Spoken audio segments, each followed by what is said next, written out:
Assalamualaikum warahmatullahi wabarakatuh. Hai teman-teman, ketemu lagi di soal UP PPG PCOK 2021 bagian 8. Kali ini agak berbeda dari sebelumnya, karena yang sebelumnya itu kita membahas soal UP secara campuran, tapi tetap dalam kisi-kisi. Sekarang kita sesuaikan kisi-kisi yang berurutan. Ya, kisi-kisi yang sudah dikirim oleh Ditjen GTK Kemendikbud 2021. Nah, kita urutkan kisi-kisinya dengan soal. Langsung saja. Untuk kisi-kisi nomor 21, yaitu dengan materi konsep dasar, rasional, dan landasan ilmu pendidikan, serta Undang-Undang Sistem Pendidikan Nasional. Jadi kita membahas dengan materi dua ini, kemudian kita cari soal, kita bahas tentang materi ini. Langsung saja. Soal 71. Tujuan pendidikan bangsa Indonesia yaitu pembentukan manusia yang ideal. Berikut ini implementasi sila kelima dalam pendidikan sebagai upaya pencapaian tujuan tersebut adalah A. Guru mengarahkan peserta didik untuk taat kepada Tuhan Yang Maha Esa. B. Orang tua memberi contoh pada anak untuk tidak melakukan diskriminasi pada siapapun. C. Peserta didik diajarkan untuk mencintai dan mengkonsumsi produk dalam negeri. D. Pendidik mengikuti PPG untuk meningkatkan kreativitas dan profesionalitasnya. E. Sekolah melakukan program kegiatan bakti sosial dengan melibatkan peserta didiknya.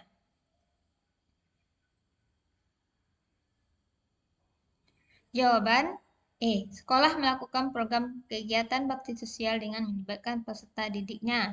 Di sini kunci atau yang mengarah kata kunci dari soal adalah sila kelima, sosial, keadilan sosial. Ya, jadi sekolah melakukan program kegiatan bakti sosial.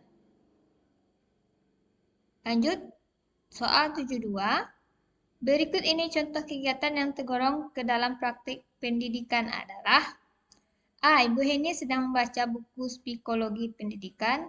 B. Ibu Heni dan Pak Didi sedang berdiskusi tentang pengertian pendidikan. C. Pak Andi sedang mengajarkan konsep bangun ruang kepada peserta didiknya. D. Pak Budi sedang mencari ide untuk memotivasi peserta didiknya agar giat belajar. E. Pak Hajar sedang mendownload file materi pendidikan Pancasila.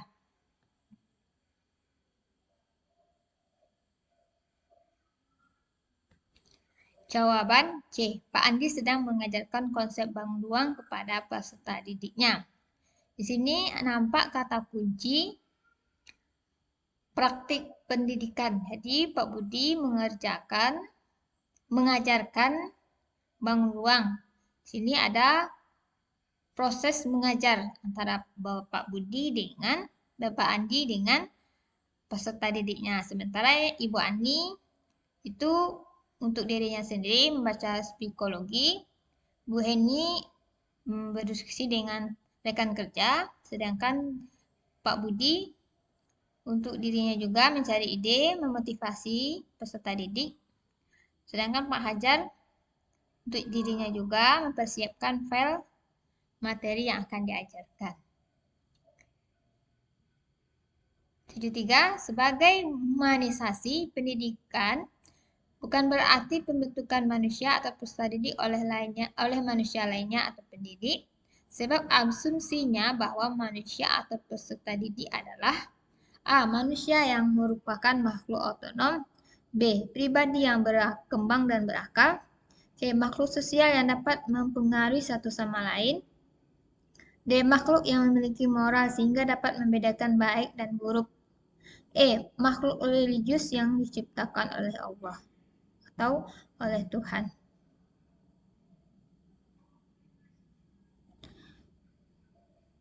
Jawaban A. Manusia merupakan makhluk otonom. Apa itu makhluk otonom?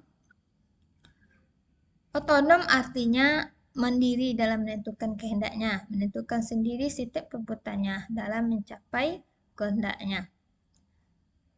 Sebagai makhluk otonom, manusia mempunyai kebebasan untuk menentukan sikap. Dengan kata lain, ia adalah makhluk yang mandiri. 74. Seorang pendidik perlu memahami landasan pendidikan. Salah satu manfaat mempelajari landasan pendidikan bagi pendidik adalah A. Memahami berbagai karakteristik peserta didik sehingga memandang peserta didik sebagai pribadi yang unik. B. Menumbuhkan sikap berpikir kritis pendidik terhadap perkembangan peserta didik. C. Membantu pendidik dalam menentukan metode pembelajaran yang tepat digunakan dalam situasi tertentu di kelas. D. Meningkatkan perkembangan pola pikir dan pola kerja pendidik tentang bagaimana seharusnya melaksanakan praktek pendidikan. Memahami berbagai pasal-pasal dalam Undang-Undang Dasar dan peraturan yang berlaku di Indonesia terkait dengan pendidikan.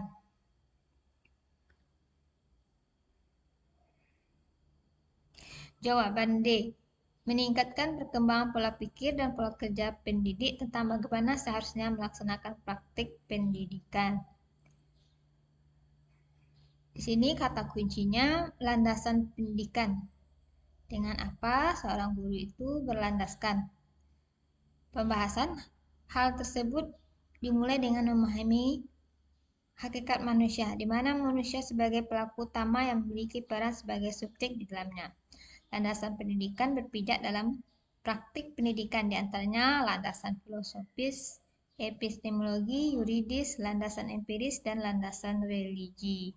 Jadi, jika seorang pendidik sudah memiliki ilmu tentang landasan ini, maka pendidik dapat mengajar sesuai dengan ketentuan dan tujuan pembelajaran akan tercapai. 75. Berikut ini implikasi landasan historis dalam proses pendidikan di Indonesia adalah A. Guru melaksanakan perannya sesuai dengan semboyan Tuturi Handayani. B. Kurikulum pendidikan dikembangkan dengan memperhatikan psikologi perkembangan peserta didik. C. Pembentukan komite sekolah sebagai bentuk kerjasama antar sekolah dengan masyarakat. D. Guru mengajarkan mata pelajaran bermuatan lokal sesuai dengan daerah tempatnya mengajar. Terdapat program bantuan operasional sekolah atau BOS untuk sekolah-sekolah negeri.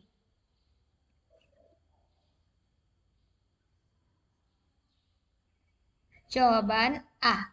Guru melaksanakan perannya sesuai dengan semboyan Tuturi Handayani. Apa itu Tuturi Handayani? Semboyannya adalah tugas seorang pendidik untuk memberi dorongan dan motivasi kepada anak didiknya.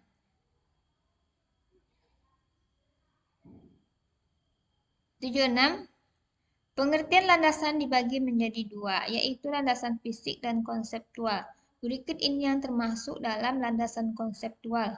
A. Kurikulum dan silabus. B. Pancasila dan Undang-Undang Dasar 1945. C. Kerangka berpikir. D. Desain bangunan. Tujuan pendidikan.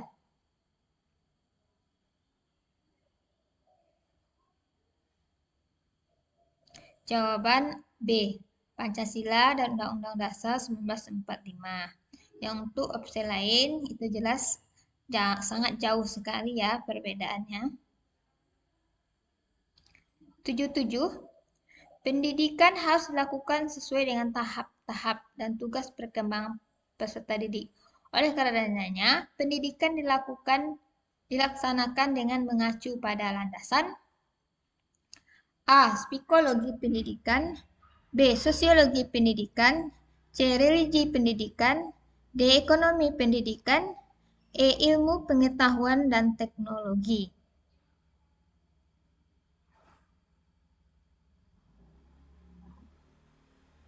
Jawaban A. Psikologi pendidikan.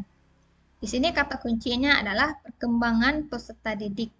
Perkembangan ini masuk ke landasan psikologi. Apa itu landasan psikologi?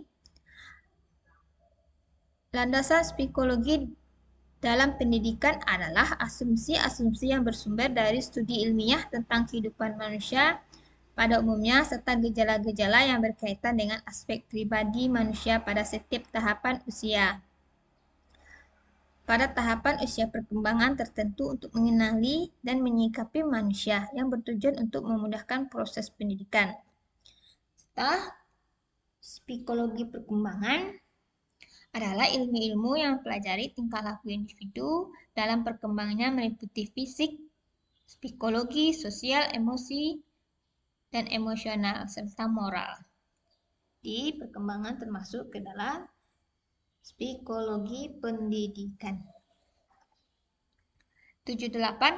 Sila pertama Pancasila adalah ketuhanan yang Maha Esa. Oleh sebab itu, pendidikan hendaknya bertujuan agar peserta didik beriman dan bertakwa kepada Tuhan yang Maha Esa. Hal tersebut merupakan contoh A. Landasan yuridis, B. Landasan psikologi, C. Landasan religius, D. Landasan sosiologis, E. Landasan historis. Jawaban C. Landasan religius. Ini jelas ketuhanan yang Maha Esa mengarah kepada religius. 79. Salah satu tripusat pendidikan bagi anak adalah keluarga. Orang tua yang dalam kesehariannya rajin melaksanakan ibadah sesuai dengan waktu yang ditentukan. Pada hakikatnya menanamkan pada anak A. Hak dan kewajiban, B. Kejujuran dan toleransi, C. Gotong royong dan tanggung jawab, D. Kedisiplinan dan tanggung jawab, E. Kejujuran dan tenggang rasa.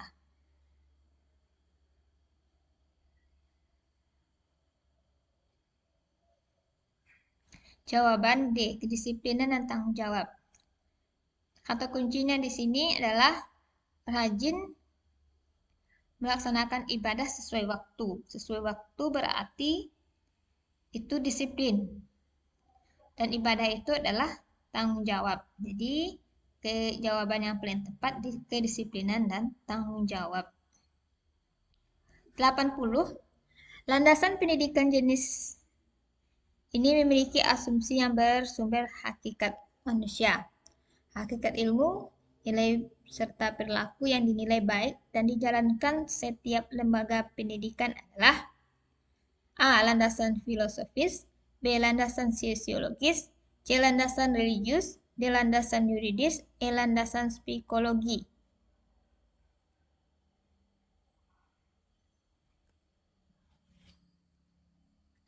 Jawaban A. Landasan filosofis. Landasan filosofis adalah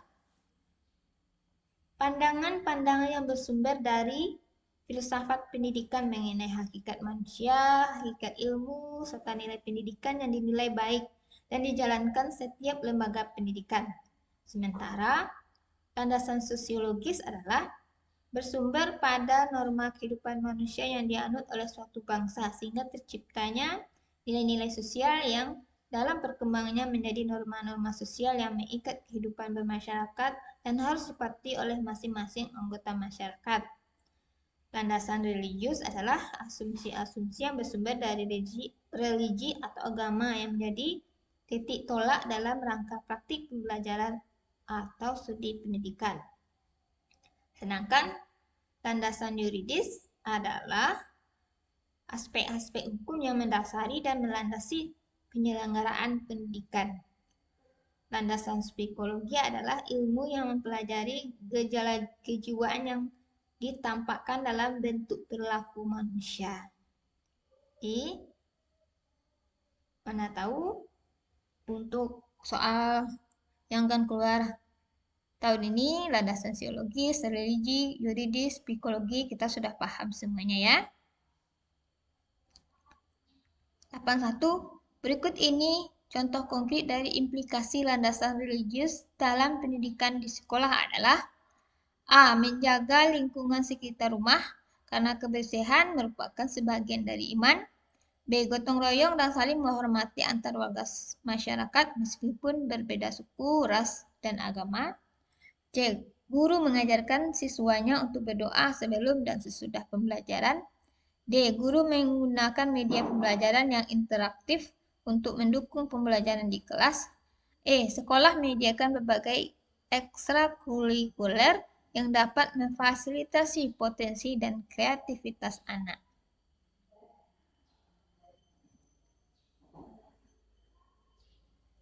Jawaban C.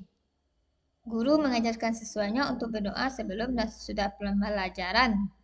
Tadi sudah kita bahas ya teman-teman di soal 80 landasan religi mengenai agama. 82. Tujuan pendidikan nasional pada pembukaan Undang-Undang Dasar 1945 tertuang pada alinea K. A1, B2, C3, D4, E tidak ada. Jawaban D. Alinea keempat. Kalimat mencerdaskan bangsa yang tertuang dalam Undang-Undang 1945 alinea keempat yang merupakan tujuan utama nasional, menggambarkan cita-cita bangsa Indonesia untuk mendidik dan menyamaratakan pendidikan ke seluruh penjuru Indonesia agar tercapainya kehidupan berbangsa yang cerdas. Ini juga sering keluar di dalam pretest, tes-tes CPNS, dan banyak tes lainnya. Tujuan pendidikan nasional ini tertuang dalam Undang-Undang alinea keberapa? Nomor 83. Amanat Undang-Undang Dasar 1945 sebagai panduan penyelenggaraan pendidikan di Indonesia tertuang dalam A. Undang-Undang Nomor 20 Tahun 2005, B. Undang-Undang Nomor 14 Tahun 2003, C. Undang-Undang Nomor 20 Tahun 2003, D. Undang-Undang Nomor 14 Tahun 2005, E. Peraturan Pemerintah Nomor 74 Tahun 2008. Jawaban C. Undang-Undang Nomor 20 Tahun 2003. Parameter utama untuk merumuskan standar pendidikan nasional tertuang dalam A. Undang-Undang Nomor 20 2003 tentang Sisdiknas Pasal 3, B. Undang-Undang Nomor 14 Tahun 2005 tentang Sisdiknas Pasal 3, C. Undang-Undang Nomor 20 Tahun 2005 tentang Sisdiknas Pasal 3, D. Undang-Undang Nomor 14 Tahun 2003 tentang Sisdiknas Pasal 3, E. Undang-Undang Nomor 20 Tahun 2003 tentang Sisdiknas Pasal 1. Demikian teman-teman untuk bagian 8. Kita lanjut ke bagian 9. Bagian kisi-kisi berikutnya. Jika teman-teman merasa bermanfaat, silahkan di-subscribe, like, dan share, biar teman-teman lain bisa juga mempersiapkan diri dalam soal-soal ini. Dan jangan lupa bunyikan loncengnya, supaya teman-teman bisa tahu video berikutnya sudah ada. Assalamualaikum warahmatullahi wabarakatuh.